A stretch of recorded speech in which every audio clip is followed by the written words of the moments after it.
rallying the Republicans and rattling the Democrats. Donald Trump has spent the last 4 days trying to nail down 4 more years. But without a party platform, what message is the GOP sending to their delegates and to the rest of America? I'm Ali Aslan, and today's newsmaker is the Republican National Convention.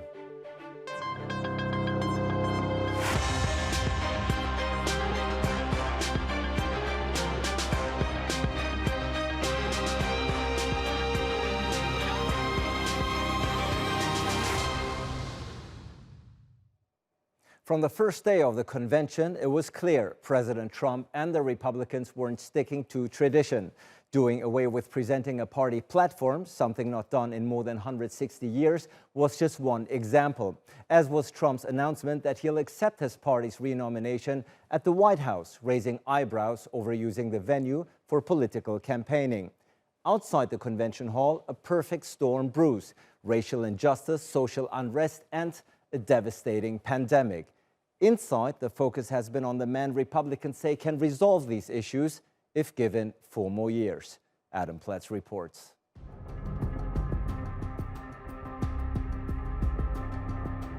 I'm the only thing standing between the American dream and total anarchy, madness, and chaos, and that's what it is. That's what President Donald Trump had to say as the Democrats were holding their convention. Now it's the Republicans' turn, albeit a scaled-back and often pre-recorded version of the normal fanfare. In 2016, Trump's nomination had split delegates, leading to ugly scenes in packed halls. Now, Trump's authority is paramount, and in a departure from tradition, he's scheduled to speak every day. For the first time ever, delegates didn't produce a policy document, instead pledging support to Trump's America First manifesto of 2016. And in another first, the Secretary of State delivered an endorsement from West Jerusalem in what critics say was a breach of campaigning rules. And he has ended the ridiculously unfair trade arrangement with China that punched a hole in our economy. Those jobs are coming back home.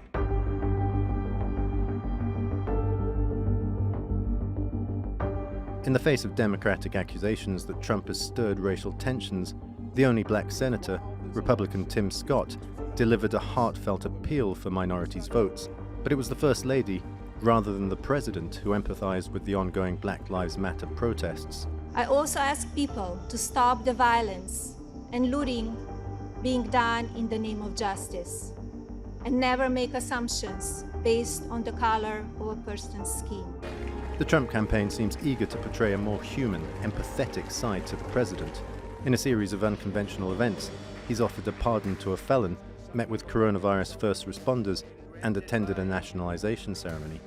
The Republicans promised a positive convention, but the assertion that the Democrats have become a radical left party was never far away. What's happening in American cities? Cities all run by Democrats. Crime, violence, and mob rule. Democrats refuse to denounce the mob, and their response to the chaos? Defund the police, defund Border Patrol, and defund our military. And while they're doing all this, they're also trying to take away your guns. The president insists that the only way he can lose November's election is if the Democrats steal it. But with 2 months to go, some polls give his Democratic rival, Joe Biden, a 10-point lead. So will the convention have helped to close this gap, giving Trump another run at making America great again? Adam Pletz, The Newsmakers. Well, to discuss this, let's go to our guest. Joining me from Nashville, Tennessee is Carol Swain. She's a member of Black Voices for Trump and a former professor of political science and law at Vanderbilt University. David Woodard joins us from Clemson, South Carolina. He's a political pollster and consultant for Republican candidates and a retired professor of political science at Clemson University. And in Brooklyn, New York is Libby Emmons. She's the senior editor for the Millennial and a contributor to The Federalist. Welcome to you all to the show. Much to talk about. Carol, the Republican National Convention is key for Donald Trump to narrow the gap in the polls to Joe Biden, yet he has offered no platform whatsoever. The platform itself is the candidate. You think that's enough to narrow the gap? I think the platform that he offered in 2016 is the platform. We know that over the past almost 4 years, the president has been prevented from implementing much of his agenda. And I think that the reasons people elected him in 2016 those problems remain the same. And so the American people will be hoping that the president will have 4 years to carry out the original agenda. And tonight, when the president gives his speech, he may very well offer new policy prescriptions and more of a platform. But I think a lot of us would be content if the president were allowed to be the president without people trying to prevent him every step of the way from governing. David, the platform in 2020 is a platform of 2016, says Carol, but it's a completely different world that we are facing and many different new challenges, racial unrest, of course, social unrest, COVID-19. All these things did not exist in 2016 when Donald Trump took over. What do you make of the convention so far? Well, and somehow the way the times are sort of tend to trend in favor of Trump's positions because he keeps doing things different. And this is such a different year.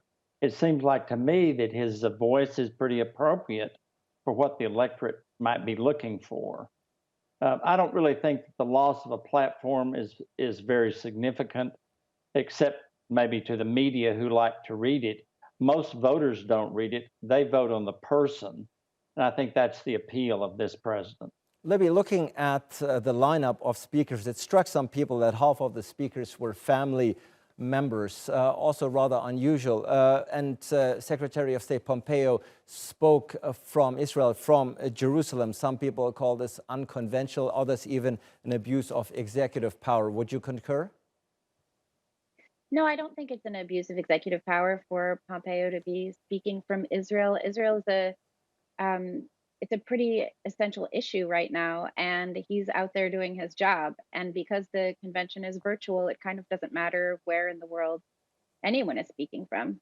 Certainly one of the most essential issues that any administration at this particular point is facing is COVID-19. Of course, Libby, listening to the speakers, you would have thought that the problem has been solved. It's hardly an issue. I don't think that anyone thinks that it's hardly an issue or that the problem has been solved, but certainly the country is facing much greater problems at this point than a virus that people have been dealing with. There's been a fair number of articles talking about how we're, achieving herd immunity. But let me just interrupt. Do you really think there are more pressing issues at this particular point? Almost 6 million cases, 180,000 people dead in the United States. Unemployment has skyrocketed over 10% because of COVID-19. So wouldn't you think that this is the number one issue right now on the minds of American voters?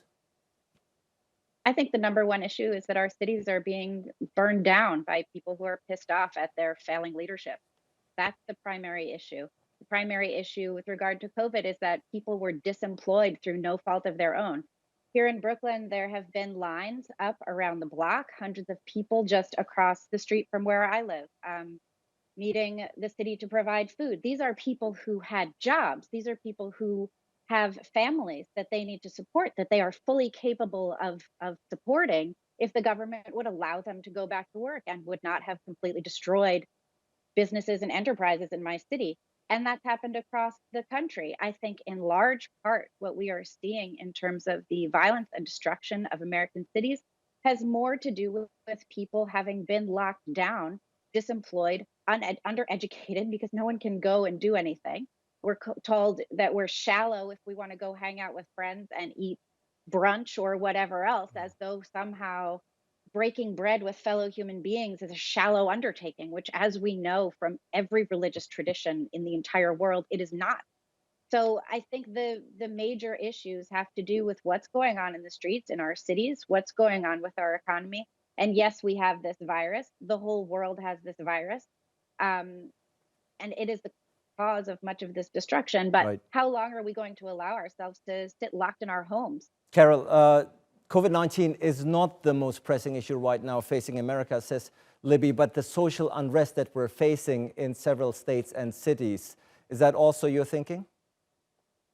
Well, I think that COVID-19 has been used by the media to divide Americans, and that our reaction, in some cases, we overreacted because there's a lot of data to suggest that we did not have to take extreme measures, and there are political as well as financial interests that's driving the reaction worldwide. And so I believe that a lot of Americans realize this.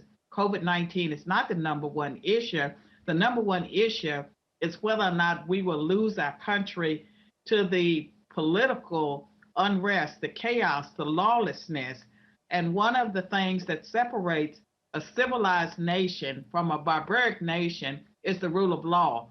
America has always had the rule of law. Our Constitution, right now, that Constitution is being shredded primarily by the political left.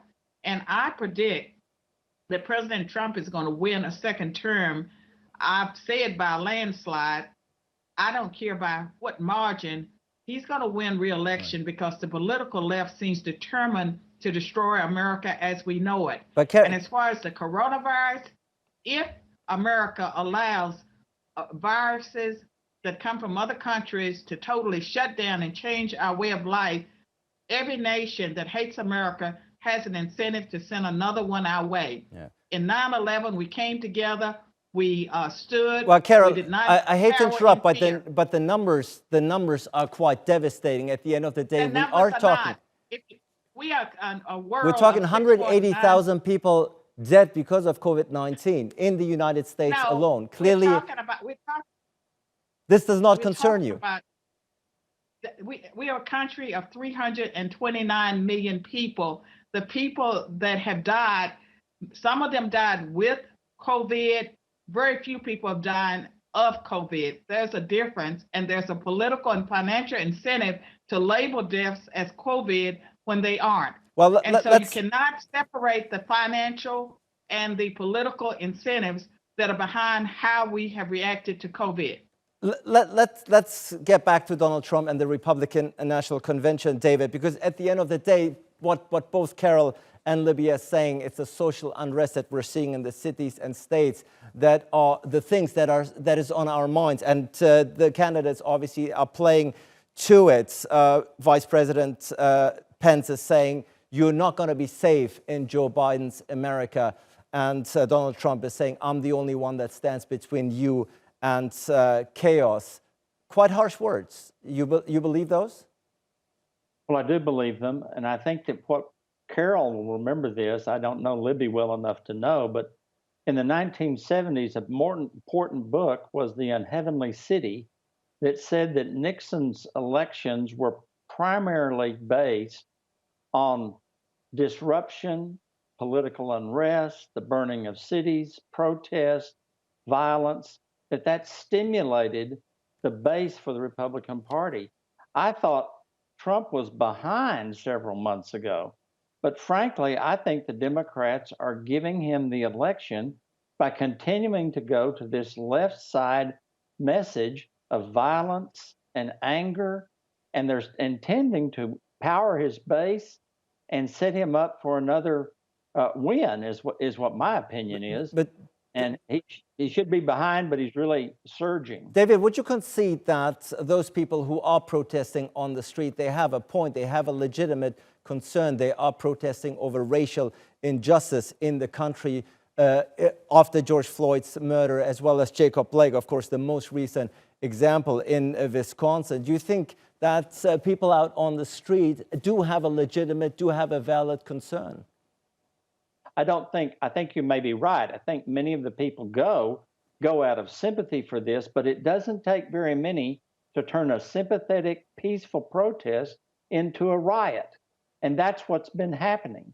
And those people are the ones that are causing the destruction and the outrage. And it's happening all across the country. People are reacting to this. When people don't feel safe, they want their government to give them law and order. And that's what's going to be determining this election, it looks like, not COVID or other things that are coming down the line. Libby, certainly Donald Trump is portraying himself as the law and order candidate, saying that Joe Biden presidency would be detrimental to the United States. But the unrest and the protests are happening on his watch, aren't they? Yes, they are happening on his watch. However, they're not happening because of his policies. They're happening because nobody has anything else to do. The only thing we are permitted to do in this country at this point, in a social context, is to go out and burn down our cities. The Democratic leadership of so many of our states and cities has told everyone to stay inside. And then they completely reversed course as soon as protesters started taking to the streets. And they started saying things like, well, political speech is more important than staying locked in for coronavirus, which we forced you to do. And then you lost your jobs and your businesses, et cetera, et cetera. So when you go out to these protests, I'm in New York City. I've certainly seen protests in my area. It smells like marijuana and urine. That's what it smells like. People are having a party in the streets. They can't do anything else. Well, We're told it's that my understanding that first and don't foremost, spread it's African coronavirus. Americans protesting against being May killed I by police speak? force. May I These are speak? mostly white people out in the street burning down our cities. Carol, go ahead, jump in. I would say that Antifa and Black Lives Matter are Marxist organizations. The founders of Black Lives Matter, that they are Marxists, and you have to distinguish Black people and what they want from the activists. And there was a Gallup poll taken recently. 81% of Blacks want more police presence in their neighborhoods. And so the anarchists are out there inciting the riots. They are behind the chaos. So you're saying Black Everyday Lives Matter has men been and women- hijacked, is what you're saying? No, I think they were always Marxists, that the slogan Black Lives Matter is a truth statement. We all agree that Black Lives Matter. I'm Black. Everyone agrees that Black Lives Matter. In the same way, all lives matter. The organization is Marxist, and I think that they're trying to overthrow the U.S. It's a global movement. It's not about the U.S. And so the chaos in the streets, they're trying to advance an agenda. That agenda is not helping Black people. Well, let's talk about the Republican Party, David, because, of course, the Republican establishment is a bit lukewarm about Donald Trump, and always has been, hasn't he? At the end of the day, we do see prominent U.S. Republican senators distancing themselves or even going out and saying they're going to vote for Biden. Do you think this election is not just about the future of the U.S., but also the future of the Republican Party? Well, yes, I think obviously every presidential election is about the future of the party. But I think if you look at the state of a senator from South Carolina like Lindsey Graham, who was originally sort of neutral, he even ran against Donald Trump, not really enthusiastic about Trump. But as the events have gone forward, he's warmed up in his support for Donald Trump. And I think that's happening nationally. I think a lot of Republicans who weren't real enthusiastic about Trump in 2016 have seen that now he's a necessary person to stop the chaos on the streets. And I think I agree with my colleagues, the Bolshevik planned revolution that is going on in the future, and they see him as somebody who can bring back order. And so people who were mildly supportive are now enthusiastic. Bolshevik, there's a term I haven't heard in a while. Interestingly enough, Libby, we do have a bit of an issue in the United States with mail-in ballots, of course. It is bound to become an issue. Donald Trump is steadfast against mail-in ballots, saying it will put him at a disadvantage and help Joe Biden, in his words, steal the election. What's your take? Mail-in balloting has always been an option. There are states where that is the norm, and that is their electoral process. To attempt, however, as the Democrats are doing, to wholesale change through public opinion the way that we cast our votes is disingenuous and destructive. And while I think that certainly if the United States decided to switch to a mail-in balloting system, we could do that. We could do some studies. We could take a couple of years and get that enacted. Doing it this close to the election is completely and utterly irresponsible.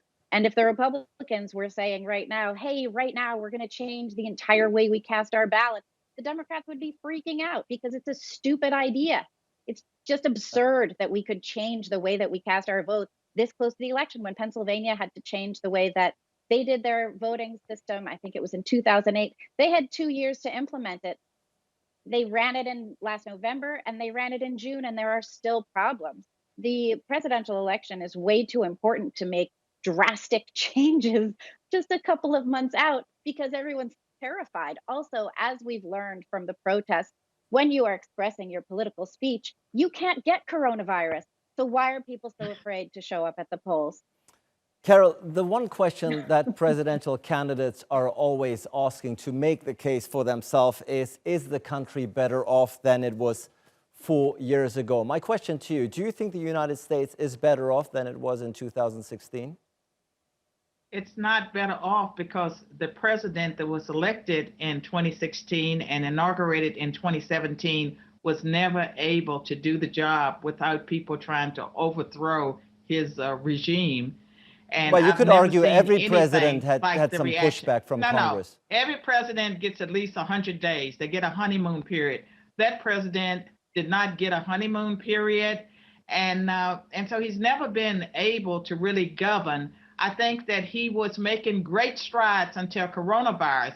And coronavirus has been a godsend to the Democrats and to the criminals in America who now can wear their mask and rob people and kill people and get let out of jail because of COVID.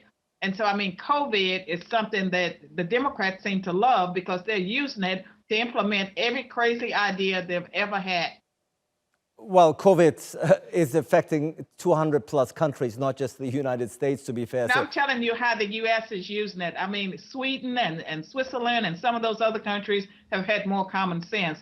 But in America, the Democrats are using it to implement a far left agenda that they had long before COVID-19 appeared on the scene. David, is the United States on the right track? After all, whether he has faced resistance from the public media or a Congress aside, Donald Trump has had 4 years to govern. Now looking back shortly before the November election, do you think the United States is on the right track as a country? No, I'm very concerned about this. I think we have one American political party, the Republican Party, and we have one socialist European party called the Democratic Party.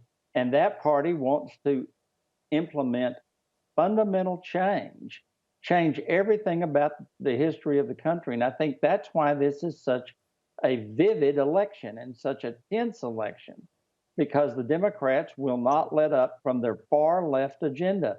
Most of the time, candidates tried to move to the middle. Not now. The Democrats are staying on the left. Libby, what, hypothetically speaking, if Donald Trump gets a second term, what can we expect from 4 more years of Donald Trump? What priorities do you think he will set? I think he's been clear about that. Recently released a I guess it's not a platform, but he recently released priorities for the second term, which involve creating new jobs, developing a vaccine, helping small businesses. And I think, that's what he's going to go after doing. The question is, will the rest of the government allow him to do anything? They certainly have made it rather difficult so far. Also, I think the Democratic left has primed the American public for crisis. We heard for so long that climate change was going to kill us in the next 12 years. We've heard so much about how, the racial injustice is actually extreme enough that we have to destroy our founding documents because there were racists who were part of the writing of those documents, as though a person can't be multifaceted and be genius at some things and terrible at other things. And as soon as the coronavirus hit, I think we saw the left just pounce on that crisis and decide that this was it. This was the apocalypse. This is what they were going to use to push through everything that they could. And They started out by taking everything from the American people and then claiming that they were going to give it back if they elected them. It's a hostage situation. We're almost out of time, Carol, but if we're looking at the polls, Joe Biden is leading in significant numbers. The Trump camp is very much counting and hoping for the silent Trump voters. You certainly are a very outward Trump supporter. What's your take? Do you think those silent Trump voters will come out on November 3rd to push the election in favor of Donald Trump? I have no faith in those polls. I am a person with common sense. I am a Trump supporter, but I would never put a Trump sign in my yard or a bumper sticker on my car because I don't want my windows broken out. And so I think that there are millions of Americans. Donald Trump will be reelected, and I believe by a good margin. David, your prediction? That's my prediction. I share Carol's confidence. I'm a pollster myself.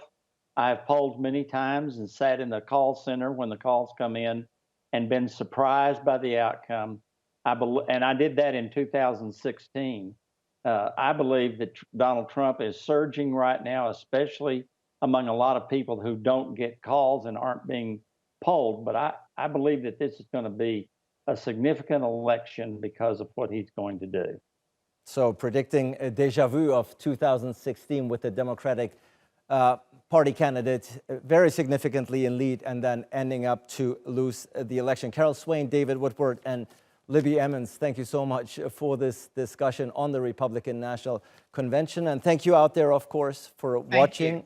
Hope to see you again next time for a new edition of Newsmakers.